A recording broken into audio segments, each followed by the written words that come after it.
Hello दोस्तों, कैसे हो आप सभी। स्वागत है आपका मेरे यूट्यूब चैनल में। आप देख रहे हैं डीपी पाठशाला यानी कि डीएलएड पाठशाला। दोस्तों, जैसा कि आप लोग जानते हैं कि डीएलएड पाठशाला पे हम लोग डीएलएड बीटीसी के सभी विषय बिल्कुल ही मुफ्त और बिल्कुल ही आसान भाषा में पढ़ाई करते हैं। चाहे आप हिंदी मीडियम के हो या फिर इंग्लिश मीडियम के, उससे फर्क नहीं पड़ता बच्चों, क्योंकि हम आपको पढ़ाते हैं इंग्लिश और हिंदी दोनों ही भाषाओं में, ताकि आपको हर टॉपिक्स अच्छे से समझ में आ सके। अगर आप ढूंढ रहे हो डीएलएड के सभी विषयों के सटीक, सरल और पूरी तरीके से नोट्स आधारित वीडियोस, तो आप बिल्कुल सही चैनल पे आ गए हो। चैनल को सब्सक्राइब कर दें, वीडियो को लाइक कर दें, बेल आइकन दबाना ना भूलें और हमारे टेलीग्राम चैनल DLED_ पाठशाला ज्वाइन कर लें। वहां पे आपको नोट्स, पीडीएफ सारी चीजें आपको फ्री में प्रोवाइड मिल जाएगी। ठीक है, आइए हम लोग पढ़ते हैं। दोस्तों, आज हम आपके लिए लेकर के आए हैं बाल विकास का यानी चाइल्ड डेवलपमेंट बाल विकास फर्स्ट सेमेस्टर का 2024 का परीक्षा का हल प्रश्न पत्र यानी solve previous year question paper. तो दोस्तों, जैसा कि आप लोग जानते हैं कि ये 2 घंटे का पेपर फर्स्ट है। 2 घंटे का आपका पेपर होता है, बड़ा आता है और टाइम आपके लिए कम रहता है। नंबर 50 नंबर के होते हैं। ठीक है, तो 2024 में ये आया। एक एक करके हम सारे प्रश्नों को देखेंगे और उसके उत्तर को देखेंगे और फिर हम डिस्कस करेंगे कि इसका आंसर क्या होगा। ठीक है, तो दोस्तों, पहला क्वेश्चन आपका क्या आया था ऑब्जेक्टिव वस्तुनिष्ठ प्रश्न पत्र में।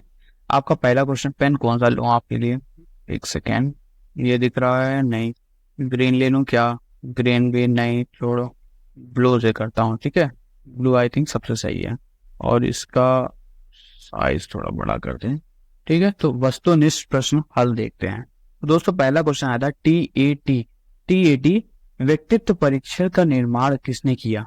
तो दोस्तों, इसका ऑप्शन आपके 4 ऑप्शन दिए गए थे। ठीक है, हरमन रोशक, मॉर्गन एवन मरे, थर्स्टन और सी कोडर एवं बैकमैन। तो इसका सही उत्तर क्या होगा दोस्तों। तो इसका आंसर क्या होगा, मॉर्गन एवं मरे। तो दोस्तों, इसका व्याख्या भी हमने लिखा हुआ है। देखिए, व्याख्या लिखा, ये आपको एग्जाम में लिखने की जरूरत नहीं है। ये व्याख्या हम इसलिए आपको देते हैं जिससे आपको नॉलेज हो सके। अगर ये क्वेश्चन 1 नंबर में भी आ जाए, 2 नंबर में भी आ जाए, तो आपके पास नॉलेज रहे इस बारे में, आप बना करके उसको लिख सकते हैं। ठीक है, तो व्याख्या क्या है कि मॉर्गन एवं मरे, तो टीएटी यानी थीमेटिक एप्रिसिएशन टेस्ट एक प्रसिद्ध प्रक्षेपी व्यक्तिगत परीक्षण यानी प्रोजेक्टिव पर्सनल टेस्ट है। इसका निर्माण आपको 1930 के दशक में हेनरी मोरे एवं क्रिस्टीन मॉर्गन ने किया था। ठीक है, तो 2 लोगों ने किया था। कौन कौन, हेनरी मोरे ने और क्रिस्टीन मॉर्गन ने, इसी के लिए मॉर्गन एवं मरे कहते हैं। ठीक है, समझ में आया टीएटी के बारे में। आगे चलते हैं, सेकंड क्वेश्चन देखते हैं। दूसरा प्रश्न है, केंद्रीय प्रवृत्ति का मापक नहीं है। कौन नहीं है केंद्रीय प्रवृत्ति का। पहला है मध्यमान, मध्यांक, बहुलक और प्रसार। दोस्तों, इसका सही उत्तर क्या होगा, इसका सही उत्तर होगा प्रसार। ठीक है, व्याख्या क्या है इसका कि माध्यमान क्या होता है, मीन होता है। ठीक है, माध्यमन क्या होता है, ये आपका मीन होता है। मध्यांक यानी मीडियन होता है, मैथ्स में आपने पढ़ा है ना ये सब, मीन, मीडियम, मध्यांक। बहुलक यानी मोड होता है। ये सब क्या है, ये आपके सांख्यिकी में केंद्रीय प्रवृत्ति यानी सेंट्रल टेंडेंसी के मापक हैं। जबकि जो आपका प्रसार है, ये आपका क्या है, ये आपका रेंज है। क्या है, रेंज है दोस्तों। ये केंद्रीय प्रवृत्ति का नहीं है, बल्कि विचरणशीलता यानी डिस्पर्सन का मापक है। ठीक है, समझ में आया। तो केंद्रीय प्रवृत्ति का मापक नहीं है, इसका आंसर क्या था, इसका आंसर था प्रसार। ठीक है, आगे चला जाए। थर्ड हम देखते हैं।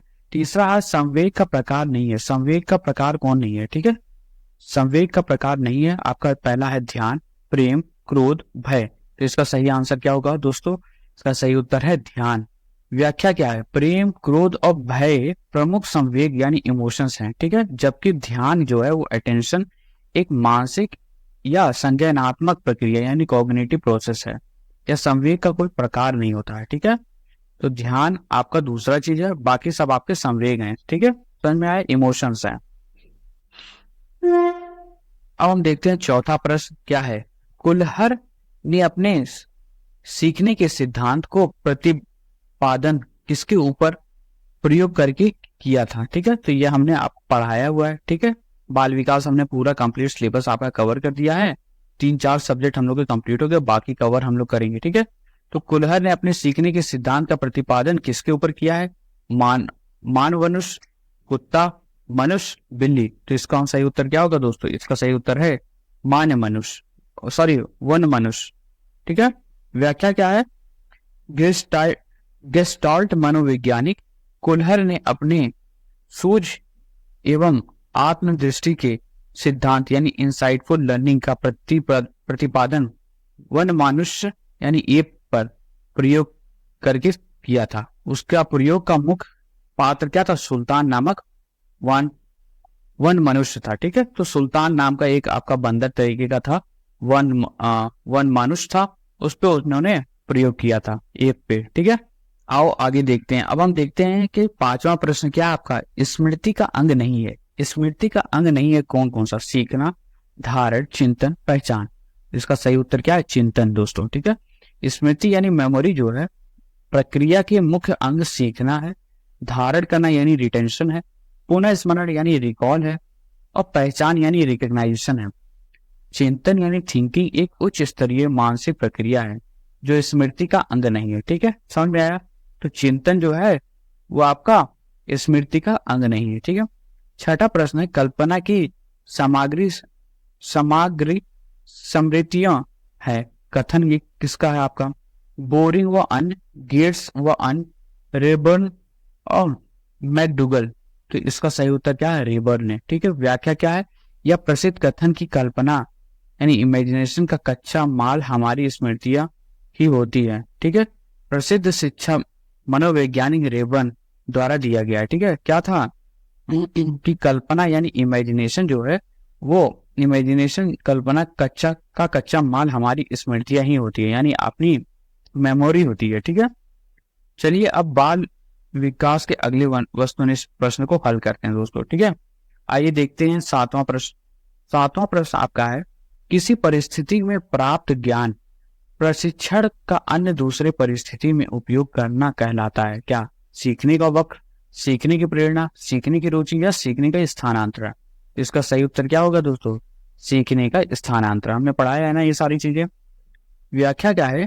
जब एक स्थिति में सीखा गया ज्ञान या कौशल यानी स्किल दूसरे स्थिति में सीखने को प्रभावित करता है तो इसे सीखने का स्थानांतरण यानी ट्रांसफर ऑफ लर्निंग कहते हैं। ठीक है, समझ में आया? आठवां प्रश्न देखते हैं, बहुलुक के लिए संकेतसर का प्रयोग होता है। ठीक है, कौन से आपका बहुलुक के लिए यूज होता है? तो आपका जेड जो है वो आपका क्या होता है?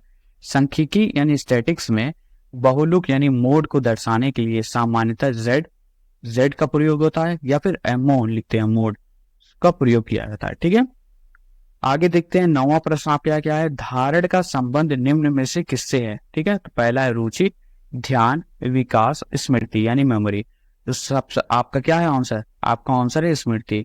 धारण यानी जो रिटेंशन है, यानी हम रिकॉल जो कर रहे हैं, सीखी हुई जानकारी को मन में संचित यानी स्टोर करके रखने की क्षमता, यह स्मृति यानी मेमोरी प्रक्रिया का एक महत्वपूर्ण अंग या चरण है। समझ में आया? तो स्मृति जो है वो धारण का संबंध किससे है? स्मृति से है। ठीक है, 10वें प्रश्न पे आए दोस्तों। आइए आगे बढ़ते हैं 10वें क्वेश्चन पे कि निम्न में से गेस्टाल्ट सिद्धांत है कौन सा? प्रयास एवं त्रुटि सिद्धांत, अंतर्दृष्टि सिद्धांत, संबंध प्रतिक्रिया सिद्धांत, क्रिया प्रस्तुत अधिगम सिद्धांत। ठीक है, तो इसका उत्तर क्या होगा दोस्तों? इसका उत्तर होगा अंतर्दृष्टि सिद्धांत यानी इनसाइट थ्योरी। देखो दोस्तों, अंतर्दृष्टि या सूझ का सिद्धांत यानी इनसाइट थ्योरी गेस्टाल्ट मनोविज्ञान, गेस्टाल्ट फिर साइकोलॉजी से संबंधित है, जिसके प्रमुख प्रतिपादक कोल्हर थे। कौन थे कोल्हर? अन्य सिद्धांत व्यवहारवाद यानी बिहेवियरिज्म से संबंधित है। ठीक है, समझ में आएगा? इतना आगे बढ़ा जाए। वीडियो को लाइक कर दिए बच्चों, चैनल को सब्सक्राइब कर दिए, बेल आइकन दबाना ना भूले। आप प्लेलिस्ट में जाएंगे, प्लेलिस्ट में आपको सारी क्लासेस से आपको मिल जाएगी। ठीक है, हमने कंप्यूटर पढ़ लिया है, बाल विकास पढ़ लिया है, सारी सब्जेक्ट शिक्षण अधिगम हमने पढ़ लिए हैं। ठीक है, हमने SST हमने स्टार्ट किया है, वो भी खत्म होने वाला, 3-4 क्लासेस बची हुई है सामाजिक विज्ञान की। ठीक है, उसके बाद हम लोग मैथ्स भी स्टार्ट करेंगे। आइए देखते हैं प्रश्न 11 यानी प्रेरणा का तात्पर्य है सजीव प्रयास या कथन है। ठीक है, प्रेरणा का तात्पर्य सजीव प्रयास, ये कथन किसका है? गुड का, लावेल का, एवरियल का, वुडवर्थ का। तो सही उत्तर क्या दोस्तों? सही उत्तर है आपका तीसरा यानी एवरिल का। ठीक है, प्रेरणा यानी मोटिवेशन का सजीव प्रयास को सजीव प्रयास के रूप में परिभाषित करने का श्रेय मनोवैज्ञानिक एवरियल को दिया जाता है। ठीक है, 12वां प्रश्न आप देखते हैं दोस्तों, सामान्यीकरण सिद्धांत के प्रतिपादक हैं कौन? थॉर्नडाइक, सी एच जड़, स्किनर, गेट्स व अन्य। तो इसका सही उत्तर क्या है? सी एच जड़। दोस्तों, अधिगम स्थानांतरण यानी ट्रांसफर ऑफ लर्निंग के सामान्यीकरण के सिद्धांत यानी थ्योरी ऑफ जनरलाइजेशन का प्रतिपादन सी एच जड़ ने किया था। ठीक है, समझ में आया? तो सी एच जड़ वाला सामान्यीकरण सिद्धांत के प्रतिपादक कौन है? आपके सी एच जड़ है। ठीक है, आगे आते हैं दोस्तों 13वां प्रश्न पे। रोसा शाही धब्बा परीक्षण यानी इंक ब्लॉट टेस्ट में कुल कार्ड संख्या है। इंक ब्लॉट टेस्ट में आपके कितने कार्ड संख्या है? 15, 20, 10 और 30।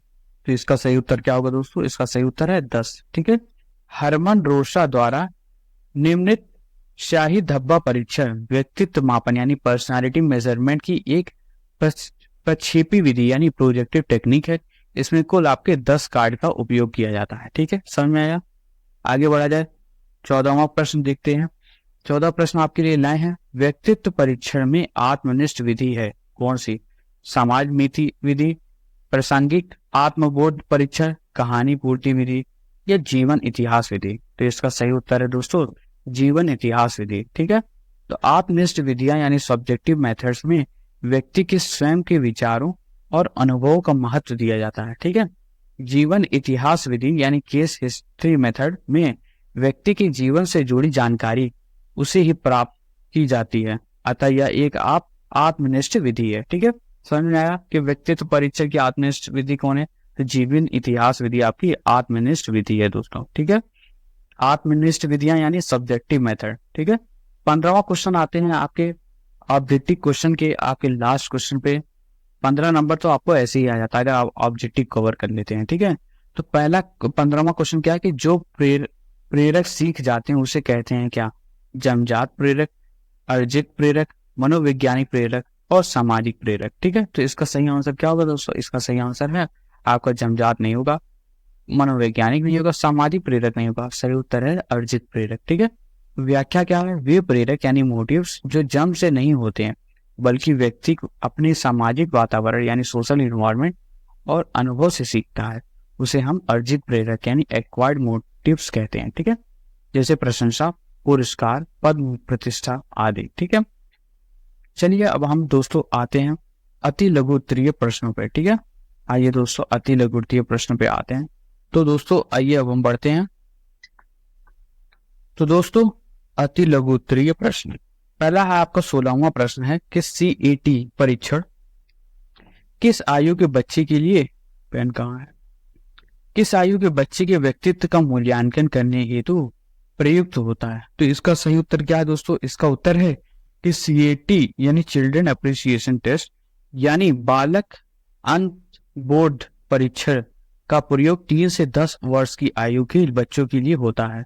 यह एक प्रक्षेपी तकनीक है यानी प्रोजेक्टिव तकनीक है जिसका निर्माण आपके लियोपोल्ड बेल्क ने किया था। इसका उद्देश्य बच्चों के व्यक्तित्व यानी पर्सनालिटी और उनकी समस्याओं का मूल्यांकन करना है। समझ में आया कि CAT परीक्षा किस आयु में के बच्चों के लिए होता? तो 3 से 10 वर्ष की आयु के बच्चों के लिए। आइए आगे देखते हैं। 17वां क्वेश्चन है कि शारीरिक विकास को प्रभावित करने वाले 4 कारक नाम लिखिए। ठीक है, तो शारीरिक विकास बच्चों यानी कि फिजिकल डेवलपमेंट को प्रभावित करने वाले 4 मुख्य कारक निम्नलिखित हैं। पहला आपका वंशानुक्रम, सबसे इंपॉर्टेंट, हर चीज में तो आपका वंशानुक्रम तो पक्का ही होता है यानी हेरिडिटी यानी माता पिता से मिलने वाले अनुवंशिक गुण। ठीक है, दूसरा पोषण यानी न्यूट्रिशन, संतुलित और पौष्टिक भोजन की उपलब्धता। ठीक है, तीसरा है नियमित व्यायाम यानी रेगुलर एक्सरसाइज, शारीरिक गतिविधियों और खेलकूद वगैरह। ठीक है, चौथा आता है पारिवारिक वातावरण यानी फैमिली इन्वायरमेंट यानी स्नेहपूर्ण और स्वस्थ माहौल। ठीक है, तो ये आपके 4 क्या हो गए दोस्तों? ये आपके चारों शारीरिक विकास को प्रभावित करने वाले 4 कारक हो गए, वंशानुक्रम, पोषण, नियमित व्यायाम और पारिवारिक वातावरण। समझ में आया दोस्तों? समझ में आया कि नहीं? आगे चला जाए, 18वां क्वेश्चन पढ़ते हैं। 18वां क्वेश्चन है आपका कि जीन पियाजे ने संज्ञानात्मक विकास सिद्धांत को 4 अवस्थाओं के नाम लिखिए। ठीक है, जीन पियाजे के संज्ञानात्मक विकास सिद्धांत जो है उसकी 4 अवस्थाएं लिखी हैं। तो क्या है, जीन पियाजे ने संज्ञानात्मक विकास यानी कॉग्निटिव डेवलपमेंट की 4 मुख्य अवस्थाएं बताएं। क्या, संवेदीगामक अवस्था यानी सेंसरी मोटर स्टेज, जो आपके जन्म से लेकर के 2 वर्ष तक है, ठीक है, 2 वर्ष तक है। उसके अलावा आपका पूर्व संक्रियात्मक अवस्था यानी प्री ऑपरेशनल स्टेज, जो आपका 2 से 7 वर्ष तक है। मूर्त संक्रियात्मक अवस्था यानी कंक्रीट ऑपरेशनल स्टेज, जो 7 से लेकर के आपके 11 वर्ष तक है। और औपचारिक संक्रियात्मक अवस्था यानी फॉर्मल ऑपरेशनल स्टेज, जो आपका 11 वर्ष के आगे का है, ठीक है। तो ये आपकी 4 अवस्थाएं हो गई, संज्ञानात्मक विकास के 4 प्रमुख अवस्थाएं, ठीक है। समझ में आया बच्चों? आइए आगे बढ़ते हैं। 19वां क्वेश्चन देखते हैं हम लोग। संवेग व्यक्ति की उत्तेजित अवस्था है, ठीक है। संवेग यानी इमोशन जो है वो व्यक्ति की उत्तेजित अवस्था है। यह परिभाषा किस मनोवैज्ञानिक ने दी थी, ठीक है। तो 1 लाइन का आपका आंसर है कि संवेग व्यक्ति को उत्तेजित अवस्था है। यह प्रसिद्ध परिभाषा मनोवैज्ञानिक वुडवर्थ द्वारा दी गई थी, ठीक है। उनके अनुसार संवेग कोई अलग क्रिया नहीं है, बल्कि व्यक्ति के व्यवहार की एक तीव्र और उत्तेजित दशा है। समझ में आया, ठीक है। आगे देखते हैं 20वां क्वेश्चन क्या है कि बुद्धि लब्धि यानी आईक्यू निकालने का सूत्र क्या होता है, ठीक है। फर्स्ट सेमेस्टर में भी है, सेकंड सेमेस्टर में भी है, थर्ड सेमेस्टर में भी ये चीज है, ठीक है। बुद्धि लब्धि यानी आईक्यू निकालने का सूत्र मनोवैज्ञानिक टर्मन ने दिया था, ठीक है। यह सूत्र है बुद्धि लब्धि यानी आईक्यू इज इक्वल टू मानसिक आयु डिवाइड बाय वास्तविक आयु इंटू 100, ठीक है। यहाँ मानसिक आयु मेंटल एज है, एम में व्यक्ति की बौद्धिक क्षमता है, और वास्तविक आयु यानी क्रोनोलॉजिक एज जो है वो उसकी शारीरिक आयु को दर्शाती है, ठीक है। इतना समझ में आया। आगे बढ़ाते 21वां क्वेश्चन है कि बीने साइमन बुद्धि परीक्षक कब बना, ठीक है। थर्ड सेमेस्टर में भी आपका यही है, ठीक है, बीने साइमन बुद्धि परीक्षक।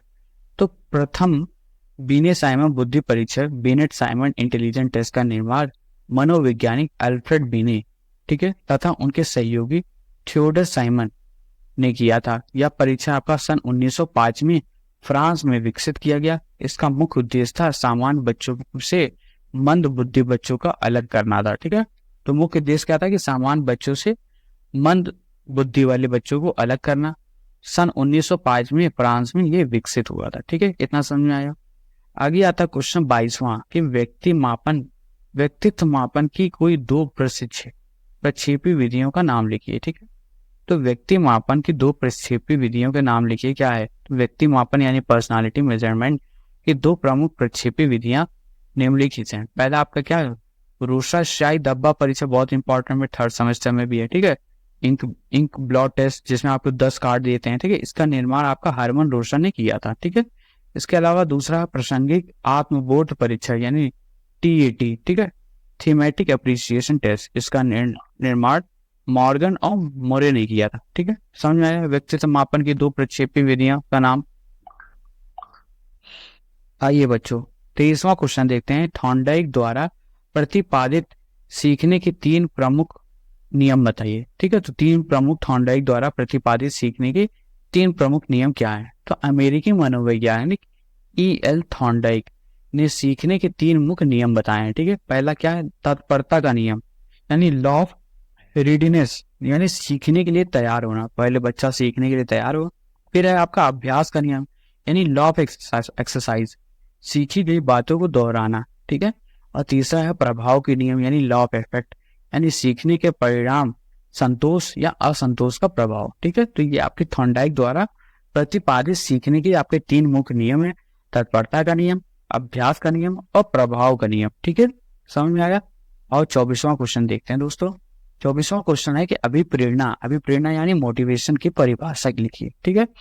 तो अभिप्रेरणा यानी मोटिवेशन एक आंतरिक मनोवैज्ञानिक अवस्था यानी इंटरनल साइकोलॉजिकल स्टेट है, जो किसी व्यक्ति को एक निश्चित लक्ष्य यानी गोल की ओर निर्देशित करती है, उसे क्रियाशील बनाती है, और जब तक लक्ष्य प्राप्त न हो जाए तब तक उसकी क्रिया को बनाए रखती है, ठीक है। यह किसी भी कार्य को शुरू करने, उसे गति देने और जारी रखने की प्रक्रिया होती है। समझ में आया अभिप्रेरणा क्या होता है, मोटिवेशन क्या होता है, ठीक है। समझ में आया। आगे बढ़ते हैं 25वां प्रश्न देखते हैं कि स्मृति के 4 पद अंग कौन से हैं, ठीक है। स्मृति यानी मेमोरी के 4 पद अंग कौन से हैं, ठीक है। तो मनोवैज्ञानिक के अनुसार स्मृति यानी मेमोरी प्रक्रिया के 4 प्रमुख पद या अंग होते हैं, ठीक है। पहला है सीखना यानी लर्निंग, किसी वस्तु विषय को सीखना या अनुभव प्राप्त करना, आपका सीखना हो गया। धारण यानी रिटेंशन, ठीक है, तो सीखी हुई बात को मस्तिष्क में संचित करना, ठीक है, उसको स्टोर करना, वो आपका रिटेंशन हो गया। फिर आता है आपका पुनः स्मरण यानी रिकॉल करना, संचित की हुई जानकारी को पुनः चेतना में लाना। और फिर पहचान यानी रिकग्नाइजेशन, यानी पुनः याद की गई बातों को पहचानना, ठीक है। तो ये आपके 5 क्या हो गए, ये चार आपके स्मृति यानी मेमोरी के पद हो गए, यानी अंग हो गए, ठीक है। आते हैं 26वें क्वेश्चन पे दोस्तों, मध्यमान यानी मीन ज्ञात करने का सूत्र क्या है, ठीक है। तो मीन ज्ञात करने का आपने गणित में पढ़ा है, सांख्यिकी यानी स्टैटिक्स में अब अवग्रीकृत आंकड़ों का मध्यमान यानी मीन ज्ञात करने का सूत्र क्या है, ठीक है। तो सभी पद का योग डिवाइड बाय पद, मीन यानी एवरेज होता है दोस्तों, ठीक है, क्या होता है, एवरेज होता है, ठीक है, एक तरीके का। तो मध्यमान यानी मीन, सभी पदों का योग, जितने आपके नंबर हैं, ठीक है, उसका योग कर लीजिए, जोड़ लीजिए, और डिवाइड बाय कितनी संख्या है, ठीक है। जैसे आपका 1 है, +2 +3 +4 +5, ठीक है, ये 5 नंबर है। तो इन दोनों पांचों को आप प्लस कर दीजिए, और कितने नंबर है, 1 2 3 4 5, तो 5 आपके ये हो गए। तो 5 और 5 5 ये 10, ठीक है, और 3 2 5, ठीक है, तो 15 हो गया। 15 डिवाइड बाय 5, तो आपका मीन क्या हो गया, 5 3 15, ठीक।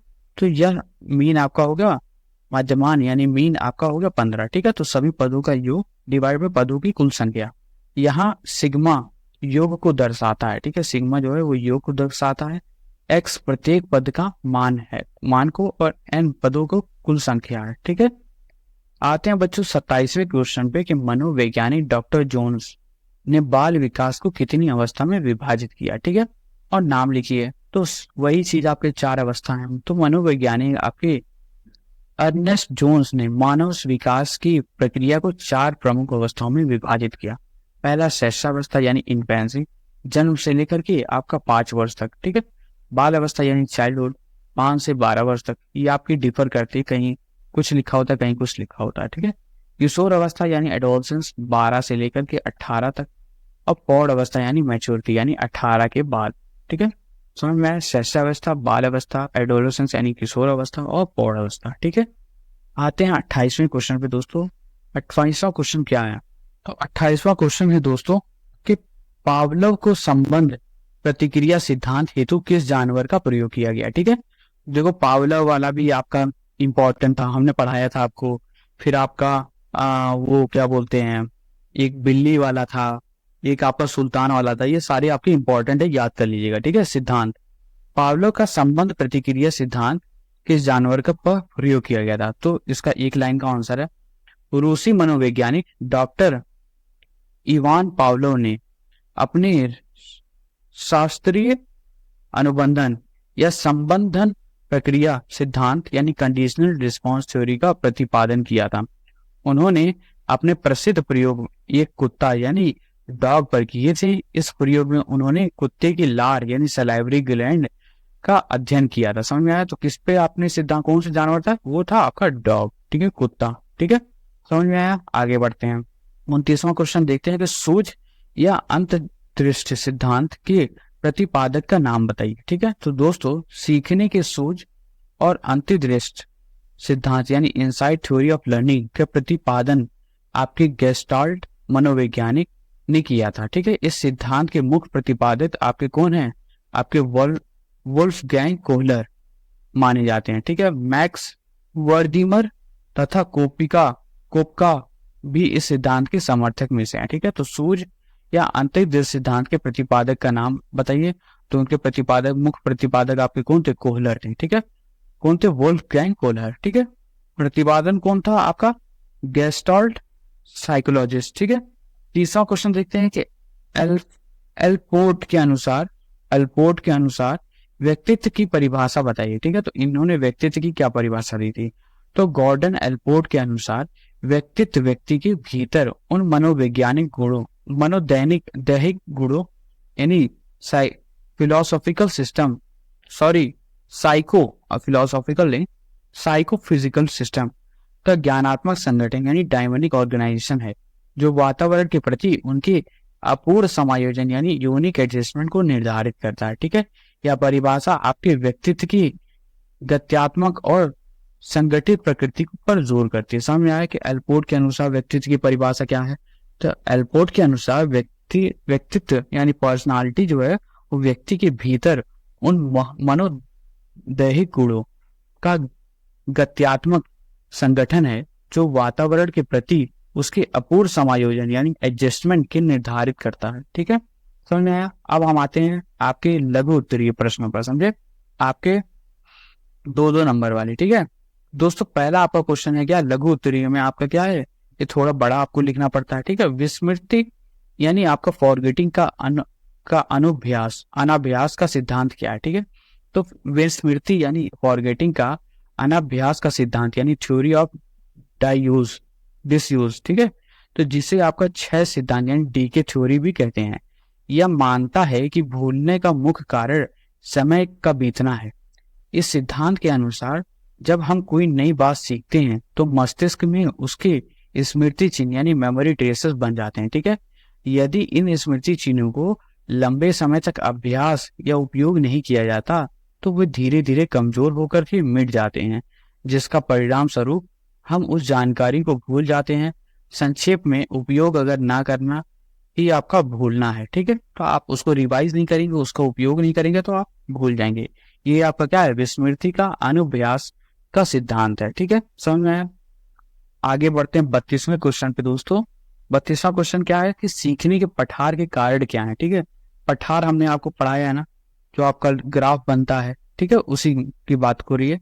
तो सीखने के पठार के कारण क्या है, इसमें इसे दूर करने के उपाय बताइए। ठीक है, तो जो दोस्तों सीखने का पठार यानी प्लेटियो ऑफ लर्निंग वह स्थिति है जब सीखने की प्रक्रिया में कोई उन्नति या प्रगति नहीं दिखाई देती। ठीक है, प्रमुख कारण क्या है? इसके प्रमुख कारण आपकी प्रेरणा का अभाव यानी लैक ऑफ मोटिवेशन है, शारीरिक व मानसिक थकान है, फैटिग है, गलत शिक्षण विधि है यानी फॉल्टी टीचिंग मेथड है, विषय की जटिलता यानी कॉम्प्लेक्सिटी है, बहुत कठिन है, जटिल है, ज्ञान की सीमा पर पहुंचाना हो सकता है। ठीक है, दूर करने के उपाय क्या है? इसे दूर करने के लिए शिक्षण विधि में परिवर्तन करना चाहिए। ठीक है, न्यू टीचिंग मेथड लाइए, नई और रोचक यानी इंटरेस्टिंग सामग्री का प्रयोग करना चाहिए, छात्रों को आराम और उचित अवकाश देना चाहिए। ठीक है, छुट्टी भी देनी चाहिए, आराम भी देना चाहिए जिससे वो थके ना रहे, उन्हें फिर से प्रेरित यानी मोटिवेट करने के लिए प्रोत्साहित करना चाहिए। ये सारे आपके क्या थी, इसको दूर करने के, पठार को दूर करने के आपके लिए उपाय थे। ठीक है, सीखने के पठार को। ठीक है, आइए 32वां क्वेश्चन देखते हैं दोस्तों कि बाल विकास की किशोर अवस्था की आयु वर्ग एवं विशेषताएं लिखिए। ठीक है, तो बहुत आसान क्वेश्चन है। बाल विकास में किशोर अवस्था यानी एडोलेसेंस को सामान्यतः 12 से 18 वर्ष की आयु का माना जाता है। ठीक है, कितना? 12 से लेकर के 18 वर्ष तक आयु, 18 से प्लस आपका प्रौढ़ अवस्था आ जाएगा। इसे तनाव और तूफान की अवस्था यानी period of stress and storm भी कहा जाता है, पढ़ा था हम लोगों ने। इसकी प्रमुख विशेषताएं निम्नलिखित हैं। क्या है? तीव्र शारीरिक और हार्मोनल परिवर्तन। ठीक है, शारीरिक बदलाव बहुत तेजी से होता है और हार्मोनल परिवर्तन भी होता है।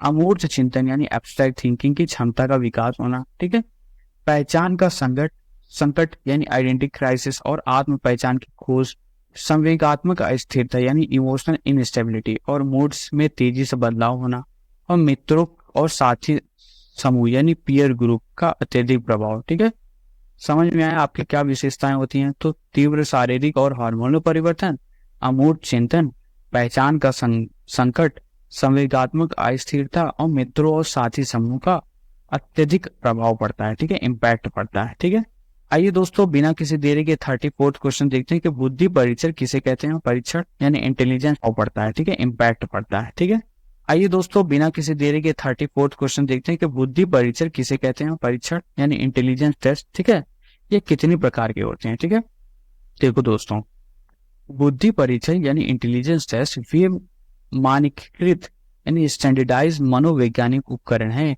जिनका उपयोग किसी व्यक्ति की मानसिक योग्यताओं, तार्किक क्षमता यानी रीजनिंग एबिलिटी और समस्या समाधान कौशल को मापने के लिए किया जाता है। ठीक है, इसके द्वारा अक्सर बुद्धि लब्धि यानी आईक्यू का पता लगाया जाता है। इन्हें मुख्य रूप से 2 आधारों पर वर्गीकृत किया जा सकता है। ठीक है, वर्गीकृत, पहला प्रशासन के आधार पर यानी बेस्ड ऑन एडमिनिस्ट्रेशन, और दूसरा विषय वस्तु के आधार पर। ठीक है, प्रशासन के आधार पर क्या है कि व्यक्तिगत परीक्षा इंडिविजुअल टेस्ट एक समय में एक व्यक्ति पर हो, ठीक है। सामूहिक परीक्षा यानी ग्रुप टेस्ट एक समय में पूरा समूह हो, ठीक है। विषय वस्तु के आधार पर यानी बेस्ड ऑफ कंटेंट में शाब्दिक और अशाब्दिक आता है। शाब्दिक यानी वर्बल टेस्ट यानी भाषा और शब्दों का प्रयोग, और अशाब्दिक यानी क्रियात्मक परीक्षण, चित्रों या वस्तुओं का प्रयोग, ठीक है। तो ये थे आपका बुद्धि परीक्षा यानी इंटेलिजेंस टेस्ट और उसके प्रकार, ठीक है। समझ में आया। अब हम 35 क्वेश्चन पे आते हैं, 35।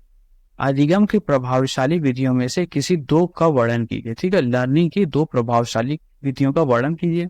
तो दोस्तों अधिगम की दो प्रभावशाली विधियां निम्नलिखित हैं। पहला होता है करके सीखना यानी लर्निंग बाय डूइंग। यह सबसे प्रभावशाली विधि मानी जाती है। इसमें छात्र निष्कर्ष यानी पैसिव होकर के सिर्फ सुनता नहीं है, निष्क्रिय होकर के सिर्फ सुनता नहीं है, बल्कि किसी कार्य में सक्रिय यानी एक्टिव रूप से भाग लेकर सीखता है। इससे प्राप्त ज्ञान स्थायी हो जाता है यानी परमानेंट हो जाता है, और उसकी समस्या समाधान की क्षमता बढ़ती है, जैसे विज्ञान के प्रयोग स्वयं करके सीखना, ठीक है। फिर आता है आपका अवलोकन द्वारा सीखना यानी ऑब्जर्वेशन लर्निंग, ठीक है। ये क्या होता है दोस्तों, इस विधि में व्यक्ति दूसरों के व्यवहार यानी बिहेवियर को देखकर और उनका अनुकरण यानी उनका नकल इमिटेट करके सीखता है। एल्बर्ट वुडरा ने इस पर बहुत जोर दिया, किस पे, आपका अवलोकन द्वारा सीखना। सामाजिक कौशल, नैतिक मूल्य और कई क्रियात्मक कौशल इसी विधि से सीखे जाते हैं, ऐसे ऑब्जर्वेशनल मेथड लर्निंग से, ठीक है। समझ में आया। अब आते हैं 36वें क्वेश्चन के लास्ट 5 क्वेश्चन हम लोग देखते हैं। अच्छी स्मृति यानी अच्छी मेमोरी की विशेषताएं कौन कौन सी होती है, ठीक है। ये आप अपने से ही लिख लोगे। अच्छी स्मृति यानी गुड मेमोरी सफल जीवन और शिक्षा के लिए बहुत आवश्यक है। इसकी प्रमुख विशेषताएं कैरेक्टरिस्टिक निम्नलिखित हैं। क्या क्या है। शीघ्र अधिगम यानी क्विक लर्निंग, किसी भी विषय वस्तु को जल्दी और आसानी से सीख लेने की क्षमता, ठीक है। दूसरा क्या, उत्तम धारण शक्ति यानी गुड रिटेंशन, यानी सीखी हुई बातों को लंबे समय तक मस्तिष्क में संचित यानी स्टोर रख पाना, ठीक है। तीसरा शीघ्र पुनः स्मरण यानी रैपिड रिकॉल, आवश्यकता पड़ने पर संचित जानकारी को तुरंत याद कर लेना, ठीक है। चौथा आपका स्पष्ट पहचान यानी क्लियर रिकॉग्निशन, यानी याद की गई जानकारी को सही सही पहचान लेना कि वह वही है जो हमने सीखी गई थी, ठीक है। पांचवा आपका क्या है, पांचवा आपका उपयोगिता यानी यूजफुलनेस है, यानी अनावश्यक बातों को भूलकर केवल उपयोगी बातों को ही याद करना। ये सारी आपकी गुड मेमोरी की विशेषताएं होती हैं दोस्तों। समझ में आया, समझ में आएगी नहीं। आगे बढ़ा जाए और देखते हैं 37वां क्वेश्चन, 37वां क्वेश्चन। सीखने सिखाने में स्थानांतरण यानी ट्रांसफर के महत्व को स्पष्ट करिए, ठीक है। वही घुमा फिरा करके वही क्वेश्चन आ जा रहा है फिर से। तो दोस्तों अधिगम स्थानांतरण यानी ट्रांसफर ऑफ लर्निंग का अर्थ है कि एक परिस्थिति में सीखे गए ज्ञान या कौशल को यानी स्किल को, इसका मतलब स्किल, ठीक है, दूसरी परिस्थिति में प्रयोग करना, ठीक है। शिक्षण अधिगम प्रक्रिया में एक बहुत महत्व है, इसका बहुत महत्व है, क्योंकि शिक्षा का अंतिम लक्ष्य ही आपका ज्ञान का जीवन में उपयोग करना होता है। जब छात्र कक्षा में सीखी गई बातों का उपयोग वास्तविक जीवन में की समस्याओं को सुलझाने में करता है तो सीखना सार्थक हो जाता है, ठीक है, सफल हो जाता है एक तरीके का। शिक्षक को हमेशा इस तरह से पढ़ाना चाहिए कि सकारात्मक स्थानांतर यानी पॉजिटिव ट्रांसफर को बढ़ावा मिले, जिससे सीखने अधिक कुशल और उपयोगी बन सके। समझ में आया कि सीखने सीखने सिखाने में स्थानांतर के महत्व क्या होते हैं। समझ में आया बच्चों। आइए आगे बढ़ते हैं, पढ़ते हैं 28वां क्वेश्चन। उभयमुखी व्यक्तित्व से क्या तात्पर्य है। उभयमुखी यानी आपके जो दोनों होते हैं, ठीक है। तो मनोवैज्ञानिक कॉल युंग ने व्यक्तित्व को मुख्य रूप से अंतर्मुखी यानी इंट्रोवर्ट, बहिर्मुखी यानी एक्सट्रोवर्ट में बांटा था। उभयमुखी व्यक्तित्व यानी एम्बीवर्ट पर्सनालिटी इन दोनों के संतुलित मिश्रण है, ठीक है, यानी मिक्स है। उभयमुखी व्यक्ति ने ना तो पूरी तरीके से अंतर्मुखी होते हैं जो अकेला रहना पसंद करते हैं, और ना पूरी तरीके से बहुमुखी जो हमेशा सामाजिक रहना पसंद करते हैं। दोनों मिक्स होते हैं, ठीक है। वे परिस्थिति के अनुसार व्यवहार करते हैं। कभी वे सामाजिक समारोह का आनंद लेते हैं तो कभी उन्हें अकेले रहना पसंद अच्छा लगता है। दुनिया में अधिकांश लोग उभयमुखी व्यक्तित्व के होते हैं, ठीक है। समझ में आया। आप क्या हैं, अंतर्मुखी, उभयमुखी, बहिर्मुखी क्या हैं आप बताइएगा, ठीक है। आते 39 क्वेश्चन पे समांतर मध्य को उदाहरण सहित आप परिभाषित कीजिए, ठीक है। मैथ्स का क्वेश्चन आपका समांतर मध्य यानी अर्थमेटिक मीन, वही आपका क्या हो गया, एवरेज वाला हो गया, ठीक है, जो हमने अभी आपको समझाया था, जिससे सामान्य भाषा में औसत यानी एवरेज भी कहते हैं। केंद्रीय प्रवृत्ति यानी सेंट्रल टेंडेंसी, ये सबसे सरल और प्रचलित माप है ये। इसे दिए गए सभी आंकड़ों या पदों के योग को उनकी कुल संख्या में भाग देकर के प्राप्त किया जाता है, ठीक है। इसका सूत्र क्या है, m is equal to sigma x divide by पदों की कुल संख्या यानी n, ठीक है। इसको कैसे लिखते हैं, sigma x divide by n, ठीक है। उदाहरण मान लीजिए 5 छात्र के अंक 10, 20, 30, 40, 50 हैं। इनका समांतर मध्य निकालने के लिए हमें पहले इन पांचों अंकों को जोड़ेंगे, 1, 10, 30, 40, 50, क्या हुआ आपका 150 हो गया। अब हम इस योग को छात्रों की संख्या इन्हें 5 से भाग देंगे तो कितना है आपका 30, तो 30 आपका क्या है, समांतर मध्य है, ठीक है, मध्य माध्य, ठीक है, समझ में आया। अब हम आते हैं लास्ट क्वेश्चन पे अपने, देखते हैं अवधान केंद्रित करने के कोई 4 उपाय बताइए, ठीक है। अवधान यानी अटेंशन को केंद्रित यानी, तो दोस्तों अवधान का अर्थ, अटेंशन का अर्थ है कि अपनी चेतना, कॉन्सिक्वेंस को किसी एक वस्तु या विचार पर केंद्रित करना, ठीक है।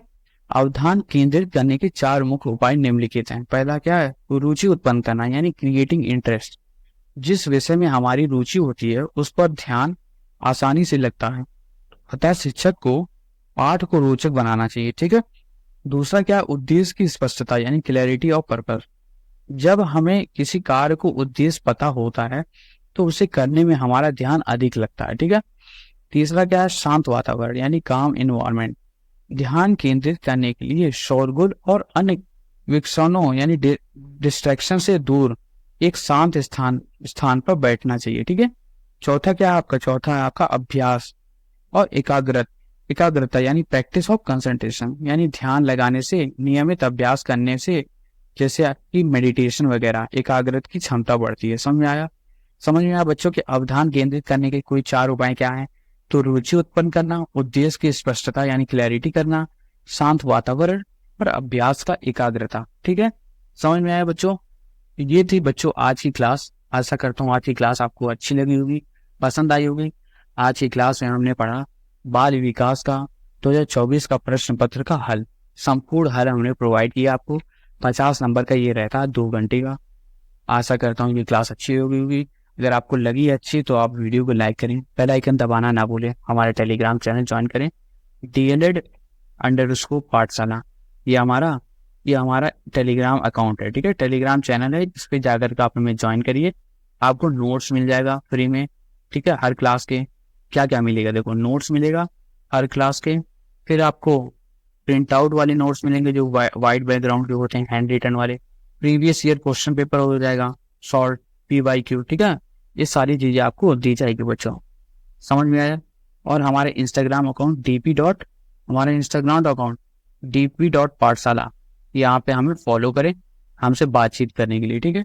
हम और भी क्लासेस आपके लिए लाते जा रहे हैं। अभी तक हमने 4 से 5 सब्जेक्ट आपका कंप्लीट कर दिया है, धीरे धीरे हम लोग सारे सब्जेक्ट कंप्लीट कर लेंगे। मिलते हैं लोग बच्चों नेक्स्ट वीडियो में, तब तक के लिए धन्यवाद आप सभी का। देखते रहिए DLED पाठशाला यानी DP पाठशाला। धन्यवाद।